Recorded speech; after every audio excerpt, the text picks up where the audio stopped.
When you are building an antenna, you quickly realize that the math on paper rarely matches the reality on the roof.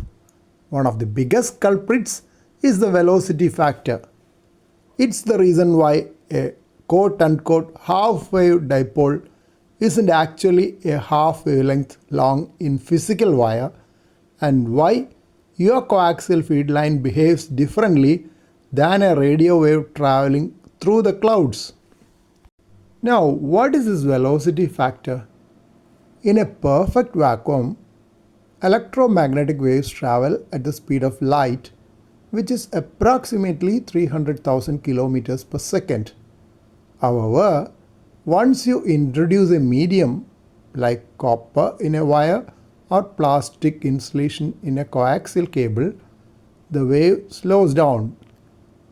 Velocity factor is the ratio of the speed at which an electromagnetic wave passes through a medium to the speed of light in a vacuum.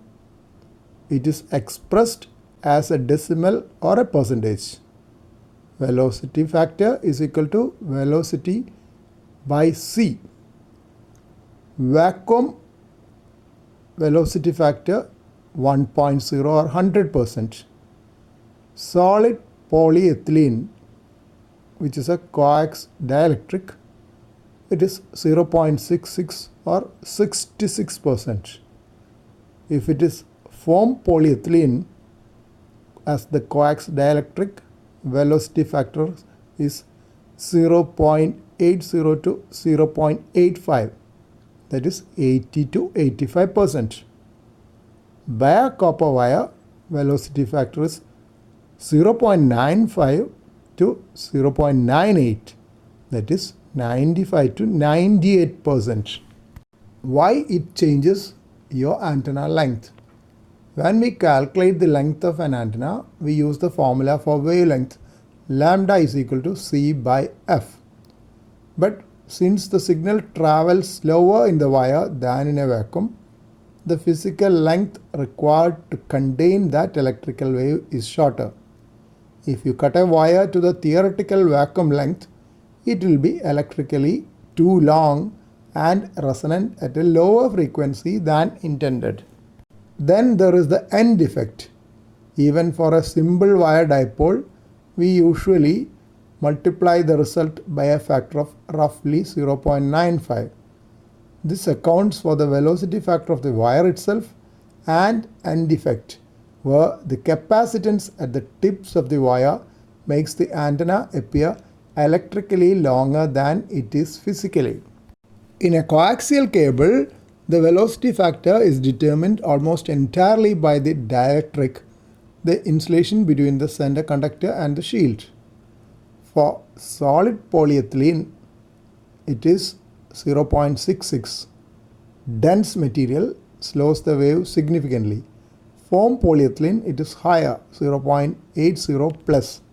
Air bubbles in the foam means wave travels mostly through air or gas.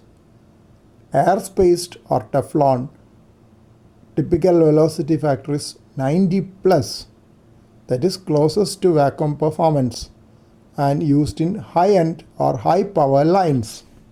When does coax velocity factor matter? For a simple feed line like the one connecting your radio to your antenna, the velocity factor doesn't actually change your SWR or the antenna's resonance. However, it is critical in these scenarios. 1. Phasing lines. If you are feeding two vertical antennas to create a directional pattern, the cables must be exactly electrical lengths. That is, example, 90 degrees apart or 1/4 of 300 degrees full wave cycle or 1/4 lambda. Antenna stubs.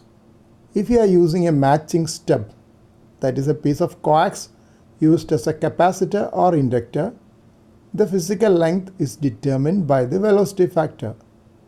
Ugly balance. The length of the coax wound around the PVC pipe in an ugly balance determines the frequency where the common mode impedance is highest. To find the physical length L for a specific electrical wavelength, the formula is L is equal to C into velocity factor the whole divided by F for frequency. If you want to calculate a quarter wave 75 ohm matching section for a frequency of 14.2 MHz using RG11, which is solid polyethylene with velocity factor 0.66, vacuum half wave is 5.28 meters. Adjusted for velocity factor, it becomes 5.28 into 0.66 is equal to 3.48 meters. Without accounting for that 0.66, your matching section would be nearly 2 meters too long. You may remember that quarter wave matching sections using 75 ohm coax is usually used for matching delta loop antennas, as I had done for my VHF delta loop some time back.